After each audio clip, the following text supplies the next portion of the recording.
आज मैं आपको साल 2011 की एक बायोग्राफी, कॉमेडी और ड्रामा फिल्म दिखाने वाला हूँ जिसका नाम है दी इंचेबल्स। पेरिस में एक देर रात ड्रिस अपने मालिक फिलिप को शहर में कार से लेकर जा रहा होता है। ट्रैफिक में इंतजार करना जब बहुत बोरिंग हो जाता है तो ड्रिस स्पीड लिमिट तोड़ देता है और काफी तेज गाड़ी चलाने लगता है, दूसरी गाड़ियों को बचाते हुए और ट्रैफिक नियमों की परवाह किए बिना। इससे पुलिस उसके पीछे पड़ जाती है और ड्रिस 100 यूरो की शर्त लगाता है कि वो उनसे बच निकलेगा। लेकिन पुल के नीचे से गुजरने के बाद पुलिस दोनों तरफ से घेर कर उन्हें पकड़ लेती है। फिर भी ड्रिस ज्यादा परेशान नहीं दिखता और इस बार वो 200 यूरो की शर्त लगाता है कि वो पुलिस से एस्कॉर्ट ले लेगा। पुलिस उसे कार से बाहर निकलने को कहती है और वो तुरंत अभिनय शुरू कर देता है। नाराज होने का नाटक करते हुए कहता है कि फिलिप हिल नहीं सकते और वो उन्हें अस्पताल ले जा रहा था। अफसरों को इसका सबूत तब मिलता है जब उन्हें गाड़ी में व्हील चेयर मिलती है और जब वे फिलिप के पास जाते हैं तो उसे झटके आते हुए देखते हैं, जो कि असल में एक नाटक होता है। इमरजेंसी समझकर पुलिस ड्रिस को स्पीड लिमिट तोड़ने के लिए माफ कर देती है और अस्पताल तक एस्कॉर्ट देने की पेशकश करती है। शर्त जीतने की खुशी में ड्रिस सितंबर गाना बजाता है जो वाइन का है और जब वे अपनी मंजिल पर पहुंचते हैं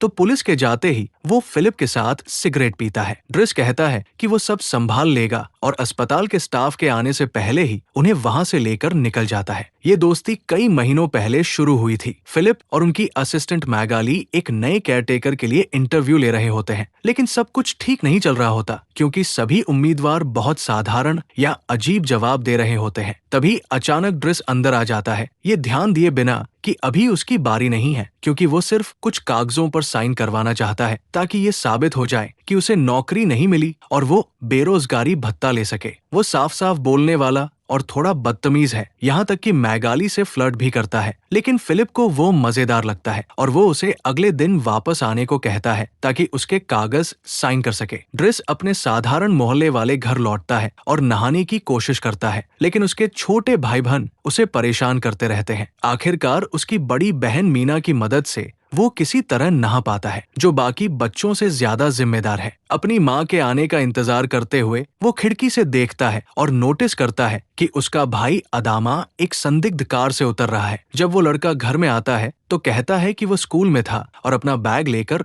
फिर से चला जाता है, जिससे ड्रिस को और यकीन हो जाता है कि वो कुछ गलत कर रहा है। शाम को उसकी माँ घर आती है और ड्रिस उसे एक फैबरजे अंडा देता है जो उसने चुराया था और कहता है कि वो छुट्टियों पर गया हुआ था। लेकिन उसकी माँ उसे देखकर खुश नहीं होती क्योंकि वो 6 महीने तक गायब रहा और कभी फोन नहीं किया और अब अचानक ऐसे लौट आया है जैसे उसका घर कोई होटल हो। वो उसकी झूठी बातों से तंग आ चुकी होती है और बाकी बच्चों की जिम्मेदारी होने के कारण उसे घर से निकाल देती है और कहती है कि वो वापस न आए। ड्रिस रात अपने कुछ दोस्तों के साथ सिगरेट पीते और नाश्ता करते हुए बिताता है। अगले दिन ड्रिस अपने कागजों के लिए फिर से फिलिप के घर जाता है, जहां उसे हाउसकीपर यवोन मिलती है। वो उसे घर दिखाती है, फिलिप की दिनचर्या के बारे में बताती है और वो कमरा भी दिखाती है जिसमें उसका खुद का बाथरूम है। ड्रिस बाथटब को देखकर खुद को रोक नहीं पाता, लेकिन फिर उसे फिलिप से मिलने ले जाया जाता है जो उसे साइन किए हुए कागज देता है, साथ ही नौकरी का ऑफर भी देता है। ड्रिस 1 महीने के ट्रायल के लिए मान जाता है और फिलिप उससे कहता है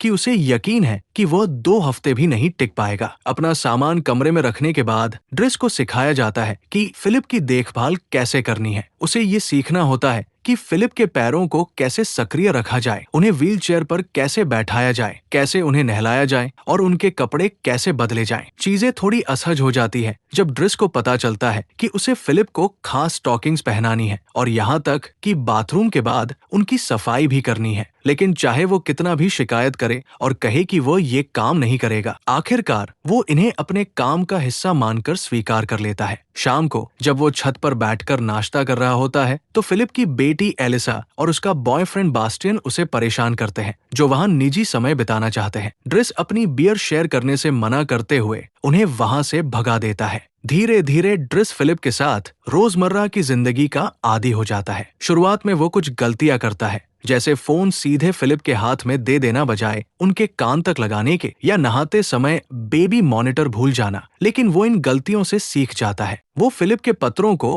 अलग अलग फोल्डरों में व्यवस्थित करना भी सीखता है। ज्यादातर पत्र वो खोलकर पढ़ता है, लेकिन कुछ निजी पत्र होते हैं जिन्हें देखने की उसे अनुमति नहीं होती। जब उसे महिला एस्कॉर्ट्स का एक विज्ञापन मिलता है तो वो उन्हें फेंकने के बजाय उनके लिए एक अलग फाइल बना देता है, जबकि फिलिप उसे ऐसा न करने को कहते हैं। हालांकि ये नई जिंदगी सिर्फ काम तक सीमित नहीं है, ड्रिस मजे करना भी नहीं भूलता। वो लगातार मैगाली को पटाने की कोशिश करता है, लेकिन सफल नहीं होता और कभी कभी एस्कॉर्ट्स को भी बुला लेता है। एक सुबह जब यवोन उसे देर से उठने पर डांटने उसके कमरे में आती है, तो उसे उसके बैग में कुछ खतरनाक चीजें मिलती है, लेकिन वो उस समय इस पर कोई टिप्पणी नहीं करती। आज ड्रिस का काम फिलिप को बाहर घुमाने ले जाना है, लेकिन वो उन्हें वैन के पीछे सामान की तरह बैठाने से मना कर देता है। इसके बजाय वो उन्हें एक शानदार कार में बैठाता है जो ज्यादा इस्तेमाल नहीं होती। शुरुआत में फिलिप को ये सही नहीं लगता और वो व्यवहारिक होने की बात करते हैं, लेकिन जल्दी ही वो तेज और रोमांचक सवारी के विचार से उत्साहित हो जाते हैं। हालांकि यवोन अब भी नाखुश रहती है। जब वे बिल्डिंग से बाहर निकलने की कोशिश करते हैं, तो एक पड़ोसी उनकी एंट्री के सामने गाड़ी खड़ी कर देता है, जबकि वहाँ पार्किंग मना है। ड्रिस तुरंत उस आदमी के पास जाता है, उसका कॉलर पकड़कर उसे धमकाता है और गाड़ी हटाने को मजबूर कर देता है। फिलिप उसके इस व्यवहार से प्रभावित होते हैं,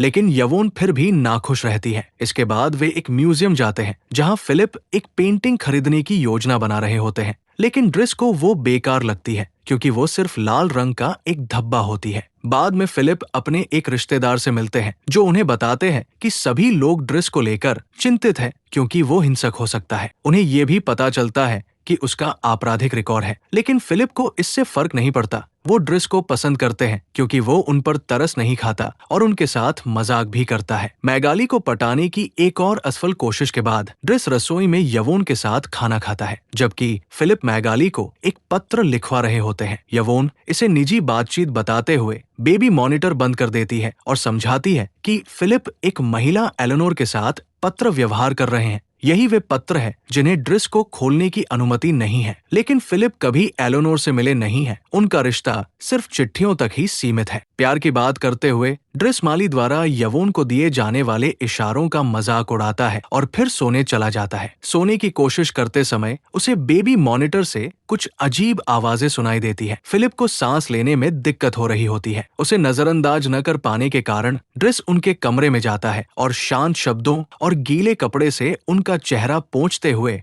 उन्हें संभालता है। कुछ समय बाद फिलिप सो जाते हैं, लेकिन थोड़ी देर में फिर जाग जाते हैं और कहते हैं कि उन्हें ताजी हवा चाहिए। इस बार ड्रिस बिना हिचकिचाए उन्हें व्हील चेयर पर बैठाता है, कंबल से ढकता है और नदी के किनारे टहलने ले जाता है। काफी समय बाद पहली बार फिलिप रात में पेरिस देखते हैं और अब जब वो थोड़ा आराम महसूस कर रहे होते हैं, तो वो ड्रिस को बताते हैं कि दवाइयाँ केवल कुछ हद तक ही काम करती है और उन्हें कभी कभी काल्पनिक दर्द महसूस होता है। जब वे कुछ लड़कियों को गुजरते हुए देखते हैं, तो फिलिप ये भी स्वीकार करते हैं कि अपनी स्थिति के कारण वो किसी महिला को संतुष्ट नहीं कर सकते, लेकिन उन्हें कुछ आनंद तब महसूस होता है जब उनके कानों को छुआ जाता है, क्योंकि वह एक संवेदनशील हिस्सा है। जब फिर से दर्द बढ़ने लगता है, तो ड्रिस अपना एक जॉइंट फिलिप के साथ साझा करता है। शुरुआत में फिलिप झिझकते हैं, लेकिन अंत में उन्हें ये पसंद आने लगता है। इसके बाद वे एक रेस्टोरेंट जाते हैं, जहां वे साथ में खाना खाते हुए मजाक करते हैं और फिलिप अपने जीवन की कहानी और विस्तार से बताने का फैसला करता है। वो अपनी पत्नी से तब मिला था जब वे छात्र थे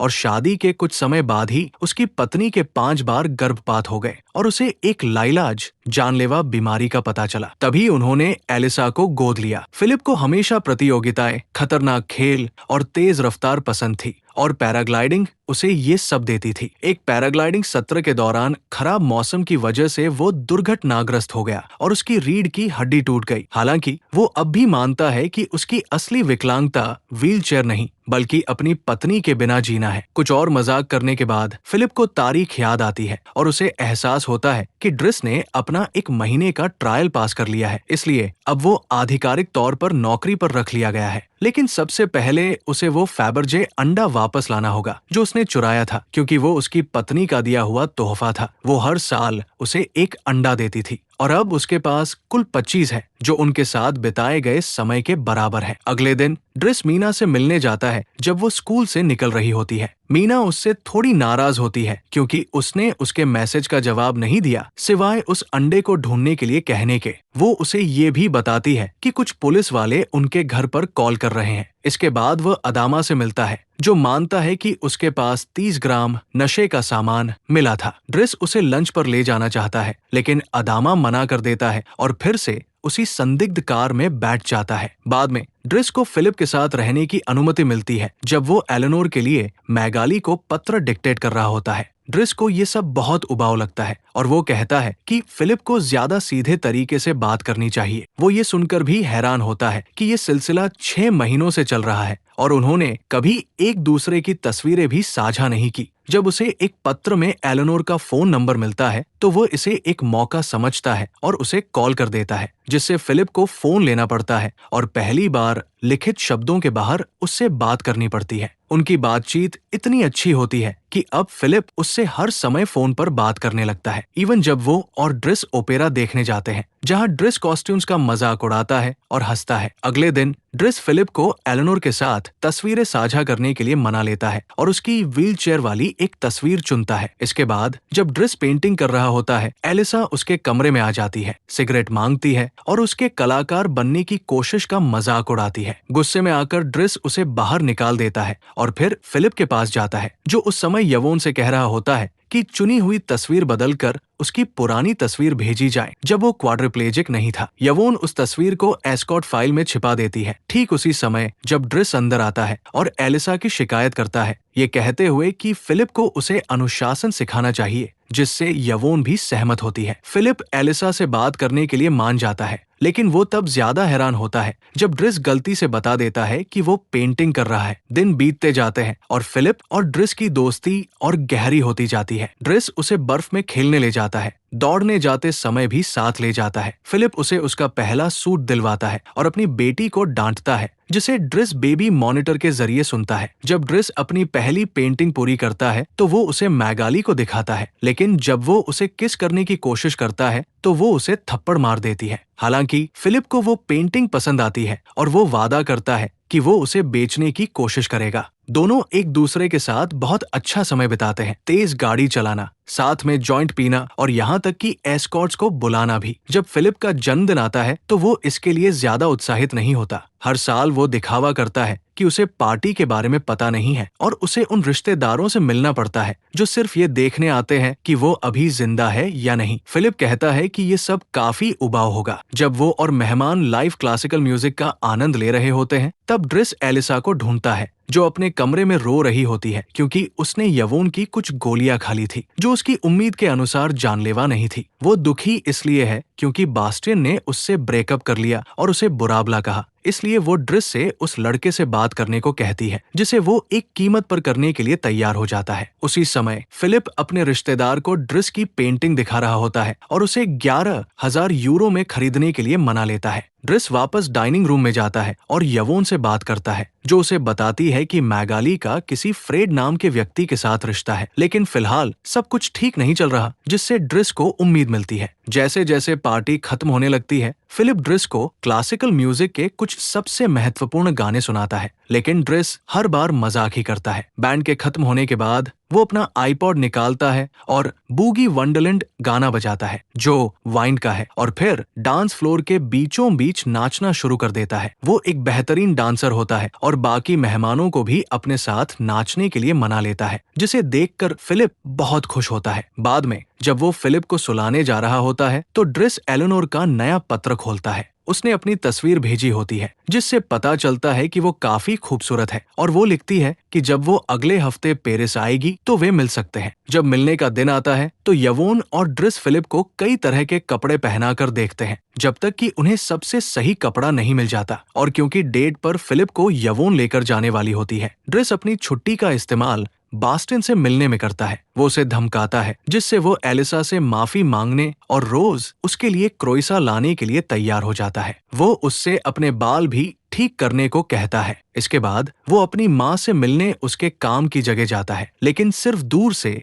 उसे देखता है। रेस्टोरेंट में यवोन और फिलिप एलेनोर का इंतजार कर रहे होते हैं, लेकिन वो बहुत देर कर देती है। 1 घंटे इंतजार करने के बाद फिलिप हार मान लेता है, ड्रिस को फोन करके उसे लेने के लिए कहता है और बिना ये देखे कि एलेनोर उसी समय आ रही है, वहां से चला जाता है। उसी रात फिलिप ड्रिस को अपने प्राइवेट प्लेन में लेकर जाता है और उसे उसकी पेंटिंग बेचकर मिले पैसे देता है, जिससे ड्रिस बेहद खुश हो जाता है। अगली सुबह वे गांव पहुंचते हैं और फिलिप पैराग्लाइडिंग करने का फैसला करता है, ड्रिस को भी साथ ले जाते हुए। ड्रिस शुरू में बिल्कुल नहीं जाना चाहता, लेकिन डरने के बाद वो इस अनुभव का आनंद लेने लगता है। जब वे घर लौटते हैं तो अदामा वहाँ ड्रिस का इंतजार कर रहा होता है और उसके चेहरे के घाव देखकर ड्रिस उसे डांटता है। फिर भी अदामा उसे कुछ नहीं बताता तो ड्रिस उसे अपने कमरे में रुकने को कहता है, मीना को फोन करके चिंता न करने को कहता है और फिलिप को सुलाने चला जाता है। लेकिन फिलिप को नींद नहीं आ रही होती। वो ड्रिस को अपने साथ एक पेंटिंग देखने के लिए कहता है और फिर उसके परिवार के बारे में पूछता है। शुरुआत में ड्रिस बात नहीं करना चाहता, लेकिन आखिरकार वो सब बता देता है। असल में अदामा उसका सगा भाई नहीं है और जिन लोगों को वो अपने माता पिता कहता है वे उसके असली माता पिता नहीं बल्कि उसके चाचा चाची है। वे उसे 8 साल की उम्र में सेनेगल से लेकर आए थे क्योंकि उनके अपने बच्चे नहीं थे। उसका असली नाम बकारी बस्सारी था, लेकिन क्योंकि और भी बच्चों का नाम वही था उसे इद्रिस बुलाया जाने लगा और वही आगे चलकर ड्रिस बन गया। एक दिन उसकी चाची खुद मां बन गई और उसके चाचा की मौत के बाद घर में और लोग और बच्चे भी आ गए। जैसे ड्रिस ने फिलिप को एलिसा के बारे में समझाया था, वैसे ही फिलिप कहता है कि अदामा को अनुशासन की जरूरत है, इसलिए वो ड्रिस को नौकरी से निकाल देता है ताकि वो अपने परिवार के साथ रह सके, क्योंकि वो पूरी जिंदगी एक बूढ़े आदमी की देखभाल में नहीं बिता सकता। अगली सुबह जब बास्टियन बेहतर हेयर स्टाइल में रोज की तरह क्रोइसा लेकर आता है, ड्रिस अपना सामान पैक करता है और जाने की तैयारी करता है। मैगाली उससे अलविदा कहने आती है और जब ड्रिस आखिरी बार उसे पटाने की कोशिश करता है तो वो उसे अपने पार्टनर फ्रेड से मिलवाती है, जो फ्रेडरिक का छोटा नाम है। तब पता चलता है कि मैगाली को पुरुषों में दिलचस्पी नहीं है और ड्रिस वही हार मान लेता है। घर से निकलते समय वो बेबी मॉनिटर यवोन को वापस देता है और मजाक करता है कि उसने मैगाली के बारे में झूठ बोलकर उसे बेवकूफ बनाया। इसके बदले में यवोन उसे वही एस्कॉर्ट फाइल देती है जो उसने बनाई थी और वो देखकर निराश हो जाता है कि उसकी चुनी हुई तस्वीर उसमें छिपी हुई है। ड्रिस फाइल को फेंक देता है लेकिन तस्वीर अपने पास रख लेता है। बाहर निकलने के बाद उसे फिर से एक गाड़ी एंट्रेंस के सामने खड़ी मिलती है तो वो उस आदमी से उसे हटाने को कहता है, भले ही अब वो वहाँ काम नहीं करता। जब अदामा उसे इस पर टोकता है तो ड्रिस कहता है कि ये उसके सिद्धांत की बात है। कुछ घंटों बाद दोनों भाई स्टेशन पर अपनी माँ को लेने जाते हैं, जबकि उधर घर पर फिलिप अपने नए केयरटेकर के साथ पहली बार डिनर कर रहा होता है, जो बहुत ही उबाऊ और औपचारिक है। फिलिप उसे बिल्कुल पसंद नहीं करता और बिना कुछ खाए ही वहाँ से उठकर चला जाता है, क्योंकि यवोन माली के साथ डेट पर गई होती है, इसलिए उसे रोकने या डांटने वाला वहाँ कोई नहीं होता। जैसे जैसे दिन बीतते हैं ड्रिस अपनी पुरानी जिंदगी में वापस लौट जाता है। वो फिर से अपने पुराने दोस्तों के साथ समय बिताने लगता है और उस संदिग्ध कार वाले लोगों को कहता है कि वे अदामा को परेशान न करें। जब वो एक ऐसे इंटरव्यू में जाता है जिसके लिए उसके पास पर्याप्त अनुभव नहीं होता तो वो खुद को प्रैक्टिकल बताकर और फिलिप के साथ काम करते समय सीखी गई कला की जानकारी का इस्तेमाल करके इंटरव्यू लेने वाले को प्रभावित कर देता है। इससे उसे ड्राइवर की नौकरी मिल जाती है। उधर फिलिप अपने नए केयरटेकर को बिल्कुल पसंद नहीं करता और हमेशा खराब मूड में रहता है। एक रात वो अपने फैंटोम पेन के दौरान किसी की मदद लेने से मना कर देता है तो यवोन ड्रिस को फोन करके बुलाती है। यहीं से कहानी फिर उसी स्थिति में आ जाती है जो शुरुआत में दिखाई गई थी, जहां पहले पुलिस उनका पीछा करती है और बाद में उन्हें अस्पताल तक एस्कॉर्ट देती है। उस छोटी सी घटना के बाद ड्रिस फिलिप को समुद्र के किनारे ले जाता है और समुद्र का नजारा देखकर फिलिप शांत हो जाता है। कुछ समय बाद ड्रिस फिलिप की बढ़ी हुई दाढ़ी को ठीक करता है और फिर उसे लंच के लिए एक रेस्टोरेंट में ले जाता है, लेकिन वो खुद वहां नहीं रुकता क्योंकि आज फिलिप के साथ कोई और समय बिताने वाला होता है। ड्रिस उसे शुभकामनाएं देता है और आखिरकार उसका फैबरजे अंडा वापस कर देता है, फिर वहां से चला जाता है। शुरू में फिलिप अकेले होने को लेकर चिंतित होता है, लेकिन फिर वो देखता है कि उसकी डेट कौन है, एलेनोर, जो उसे देखकर बहुत खुश होती है और उसकी व्हीलचेयर से उसे कोई फर्क नहीं पड़ता। असल जिंदगी में काउंट फिलिप पोजो दी बोर्गो अब मोरक्को में रहते हैं। उन्होंने दोबारा शादी कर ली है और उनकी 2 बेटियां हैं। वही असली ड्रिस, जिसका नाम अब्देल यास्मिन सेलू है, उसका अपना बिजनेस है और वो भी शादीशुदा है। उसके 3 बच्चे हैं। दोनों आज भी बहुत अच्छे दोस्त हैं।